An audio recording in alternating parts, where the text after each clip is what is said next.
عفوا. فهنا راح يكون الكلر هنا mainly increase الاندايركت تايب اللي هو ان انكونجيكيتد. اوكي الفات insoluble، وبهيك حاله هذا راح يكون حتى الكلر مالته الجوندس مالته يكون ليمون كلر.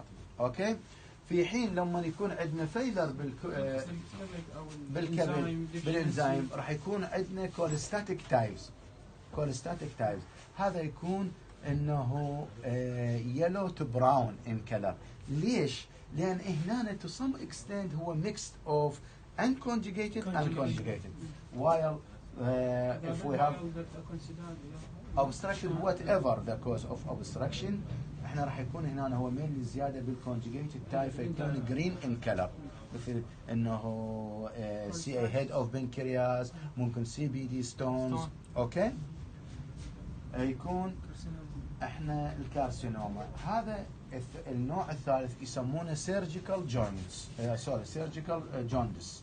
اوكي ليش نسميه سيرجيكال او الاوبستراكتيف؟ هو دائما جراحه وتفتح كلش زين، الحل مالته يكون جراحيا. فهسه نرجع انهم رخص لك استاذنا العزيز هاي نظاراتك الحلوه، راح نوخر افتح لنا البرده. زين لا هاي من هنا اسحبها ضوء الشمس هنا، وراح اقول له ارفع لايك ذس، باوع على اصبعي جوا انه there is no yellowish discoloration of the sclera upper sclera and also no yellowish discoloration of the mucosa. اكو سؤال هسه حاله جاندس؟ ماكو. السكند تايب هو انيميا. طبعا احنا ما نقدر نقول ان patient anemic or not anemic، لازم نقول pallor or not pallor. why؟ الانيميا يكون تيست يعني تحليل anemia should be diagnosed by laboratory to be confirmed that the level or concentration of the hemoglobin should be less than 8 anemia. Diagnosis of anemia. لا تشتغلون. Diagnosis of anemia. Patient should be less than 6 ايضا. انت جاي تشتبهون على البالمر كريسيس. هاي البالمر كريسيس انه تقولون less than 7 or less than 6، لكن انت هسه القراءه يجيك الهيموغلوبين ليفل، ايش قد تقول هذا البيشنت؟ حسب الفيميل ما هي يعني جو 12 جو 11 لا نورمال 14 هو الميل تو فيميل يختلف، بس احنا عاده نقول اذا بالميل اقل من 10 نعتبره انيميك، بالفيميل اقل من 9 نعتبره انيميك. اما تجي سات هنا راح تباوع تقول له باوع لي اللي فوق، باوع هو اللي فوق there is no pallor، افتح حلقك اقلب لسانك لفوق. اوكي tip on the base of tongue there is no pallor. اوكي او glossitis there is no pallor of the conjunctiva. بالمناسبة مو سكليرا وإنما conjunctiva or the base of tongue. زين نبقى هسه هسه فتحنا موضوع احنا ليش قلنا pallor ما قلنا anemic. اوكي حقيقة هي مو بس لأنه diagnosis of anemia due to depend on the lab result. زين الجزء الثالث عمود لا أنسى إنه تفحص compare your palm with the palm of the patient. okay and the last thing looks to the palmar creases. If also the palmar creases appear pale this is indicated severe anemia less than 6 to 7. نرجع النقطة هسه هذا الموضوع حتى لا يعبرني ويفوتني. احنا ليش نقول بالار ما نقول انه مثلا انيميك وننتظر اللاب؟ لانه sometime the yellowish or the pallor discoloration due to the other causes could be physiological like hyperkeratinism هم يعطيك yellow، او could be انه racial cause يعني انتم سامعين يسمونه الجنس الاصفر. من هم الجنس الاصفر؟ الاسيويين، تشاينيز، يابانيز، كوريز، دول هم already yellowish discoloration of their skin. فانه ممكن ما تقدر تشوف الانيميا ايزي، تنتظر للويت ريزلت. بعدين مره ثانيه المريض ممكن يكون انيميك بس انت ما تقدر تشوفه. مثلا اذا عندك المريض عنده conjunctivitis او عنده glossitis ايش راح يكون؟ due to the inflammation hyperemia يكون ريد ويكون جسد، في حين هو في الحقيقه متودي على الهيموجلوبين كونستريشن يطلع له. لذلك انه احنا نقول بالر اور نوت بالر. اما انيميك اور نوت انيميك نعتمد على الريزلت اوف لا. اوكي. بقى هسه هذا عندك الساينوسيس. What is the definition of cyanosis? bluish discoloration. ها؟ دكتور سامع رد علي؟ رد عليه. bluish discoloration of the mucous membrane and skin due to لازم تعريفنا يكون كامل. Increase oxygen saturation. increase in the concentration of D. oxygenated blood. اي كملوا. deoxygenated شنو؟ لا هيموغلوبين. شنو علاقه بالبلاد؟ هو منو هو الكارير اللي ينقل الاكسجين والهذا؟ هيموغلوبين. bluish discoloration of the skin and the mucous membrane due to the increased deoxygenated hemoglobin. صار oxygen saturation decrease نفس الشيء بس هو على مود يكون بريسايز. احنا الساينوسيس هذا يكون عندنا تو تايبس. شو يريد دكتور سامي؟ قال لي ها وين قلت له دكتور محمد قال هذا.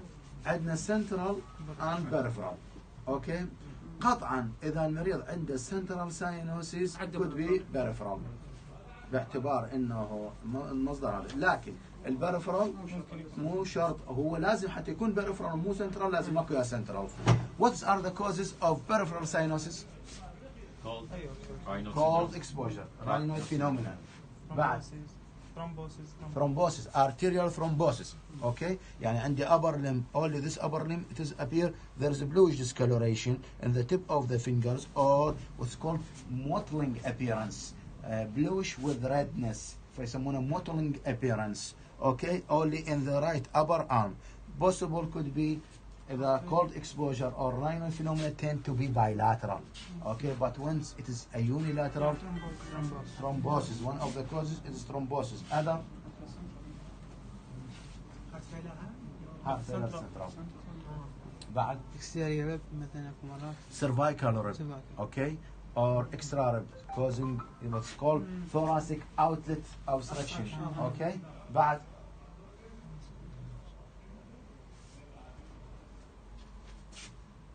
ممكن يعني فقط تيومر مثلا شيء يضغط تيومر يضغط على اني كومبريشن ماس. اوكي. هو البريشر يا اما يجيك فروم اوتسايد. اوكي اللي هو بالتيومر او باند. اوكي مثلا باندينج فاسكولايتيس. اوكي كawasaki arthritis. اوكي and cervical mass band cost tumor. اوكي ممكن يكون اكسترا ريب او cervical rib, cervical process. Okay, and sometimes as we say physiological changes in stimulate with the exposure to the cold like the rhinoid. السنترال ساينوسيس هو هاي انه جماعه الهارت فيلر او الكونجنتال هارت ديزيز انه الايزمنجر رياكشن ريفيرس ان فلو. Okay, or respiratory cause like advanced bronchiectasis, bronchitis, emphysematous, whatsoever, etc. البريفرال وين نفحص؟ air lobules, okay, and tip of the nose, and outer side of the lips, or outer sides of the lips, okay? Tips of the nose, air lobules, outside, and in addition to the toes or peripheral limbs. Central cyanosis, tip of the tongue, okay, inner mucosa and the inner side of the lips. Inner side of the lips reflected central cyanosis. Outside peripheral. زين. السي الثانية هي راح تكون clubbing of fingers. Clubbing fingers, it is indicated a continuous. Okay, continuous, usually destructive. Okay, inflammatory process, whatever the causes. بس عندنا تكون continuous inflammatory. Okay, progressive inflammatory, destructive inflammatory process could be resulted in a clubbing of fingers. Clubbing of fingers, it's usually passed into 4 stages, depend on the duration and the severity of the disease. احنا هسه قلنا كل chronic inflammatory with suppurative with destructive effect could be resulted in the clubbing. فشو تخليه يصير؟ تريد تخلي inflammatory bowel disease يصير، تريد تخلي تي بي يصير، تريد تخلي bronchiectasis يصير، تريد تخلي chronic bronchitis يصير، تريد تخلي emphysematous يصير، تريد تخلي انه هاي الكرونز والالتراتيف كولايتس والكارسينوماتوس بروسيس ما دام الاميون سيستم مالتك هايبر ستيميوليتد وعمليه انه بروليفريشن وديستركشن يعطيك البكتشر مالت الكلوبينج. زين It's passed through the progressive stepwise stages. لما نقول step wise يعني ما ممكن يطفر من الستيج الاولى راسا يجيك للستيج الرابع او الستيج الثالثه، لازم يمر بالاولى. يعني اذا مريض الستيج الاولى هي شنو؟ يوقف الانجل. loss of the angle between the nail and the nail beds. اوكي؟ عادة انه بالوضعية الطبيعية اكو هنا diverge angles between the nail and nail beds، لذلك من نخلي two fingers like this احنا نشوف السبيس، يعني اشوف من وراها. في حين in the clubbing finger it will be disappear. What's called شامروز angle. انا هاي مو كلها يمها. فما معقولة انه المريض يعبر للمرحلة الثانية والانجل موجودة. ماشي؟ السكند ستيج yes increase curvatures in both transverse and longitudinal. transverse and longitudinal لان هو عادة احنا there is some curvature in longitudinal axis but in the transverse. اوكي؟ فلما يكون الاثنيناتين يزدادن this is the second stage. الثيرد stage هو fluctuation between the nail and nail bed. انا هنا عندي two finger support and one push other watching then the reverse. this become pusher and this is watching like this. تحس انه النيل دكتور على صوف النيل هنا at the junction of the nail with the nail bed. اللي يهمك انه تحس بالنيل اكو هنا جاي ينطخ عندك لو ماكو، هو هذا اللي يشوفه. This is the third stage and the fourth stage drumstick appearance. drum دمام ستيك اعواد الدمام مثل اعواد دمام يدقون بها. ستيج 5 ها؟ مو في ستيج 5 لا انا الحد علمي بس 4 ستيج. العام ما اعطاني 5 ستيج. اذا اكو ستيج 5 جيب لنا اياها. ماشي؟ انا ما اعرف ستيج 5. ها؟ ريتروميتس ما فيش يعني. لا ما ادري بعد نشوفها اليوم. and the last it is the oedema. okay oedema is an increased extra accumulation of fluid in the interstitial compartment. كل احنا نعرف انه اكو اربع بالمايكرو سيركوليشن.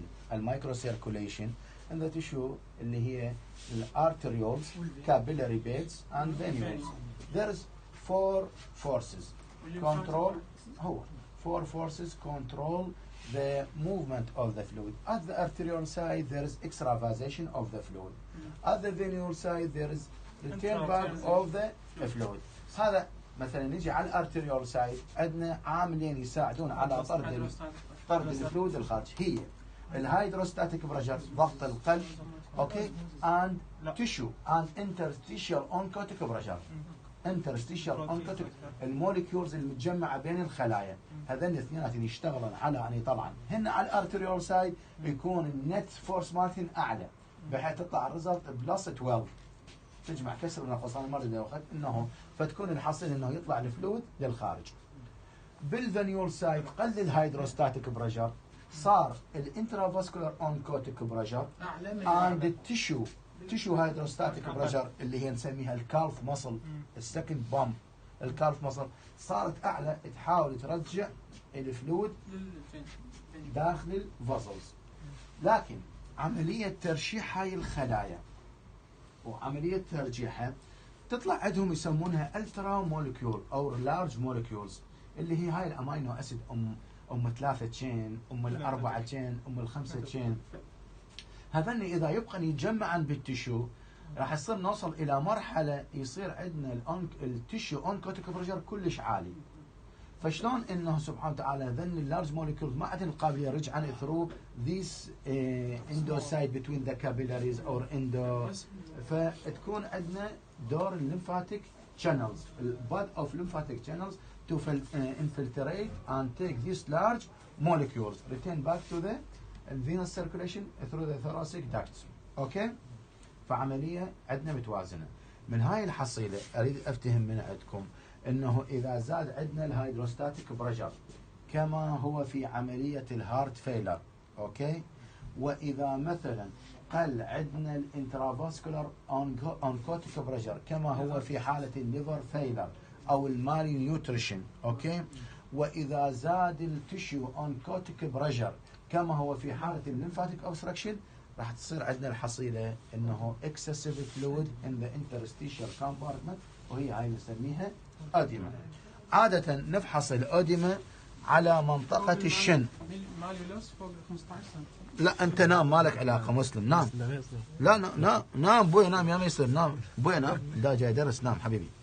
هذه bilateral comparison. This is the medial malleolus 2 يعني 1 inch 2.5 cm above this shin area because هنا الميديال tibial border تكون subcutaneous and there is no fat no muscle فتكون good mirror طبعا always comparison a pressure to about 30 seconds then look to this there is no pitting edema. اوكي بالمناسبة كل أديمة بالبداية هي تكون نون يعني سوري بيتنج أديمة تكون بيتنج يعني بيتنج طسة ثم زين بهالطريقة نفحصها. لكن انه الليمفاتيك أديمة كرونيك ليمفاتيك أديمة تصير نون بيتنج. Why?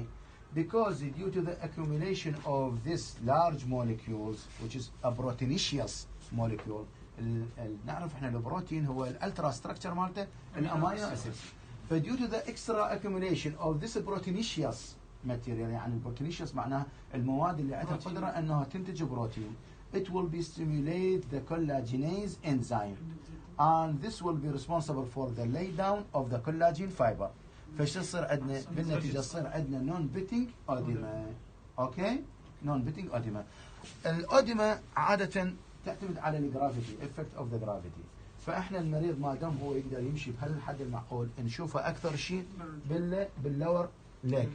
لكن مثلا جماعه الكارديولوجي واللي يكونون هم اللونج ستاندينج بيد ريدنج ممكن يصير عندهم بري ساكرال فنقول له اقلب ونسوي بريشر على بري ساكرال نلقي همات انه بيتنج أديمة. In those with the diffuse deficiency of albumin and globulin and this will be hypoproteinemia حيصير whole the body edematous وهذه نسميها الاناساركا usually بالadvanced liver disease and advanced carcinomatous disease. Okay, the last in the general examination it is due the lymphadenopathy. We examine the important region. We have two circular grooves in the neck and two longitudinal grooves in the neck and we have 5 grooves in the axilla and the T-shaped grooves in the groin regions. In the circular grooves in the neck we have the inner circle and outer circle. The inner circle here شنو 2 tonsils adenoid and lingual.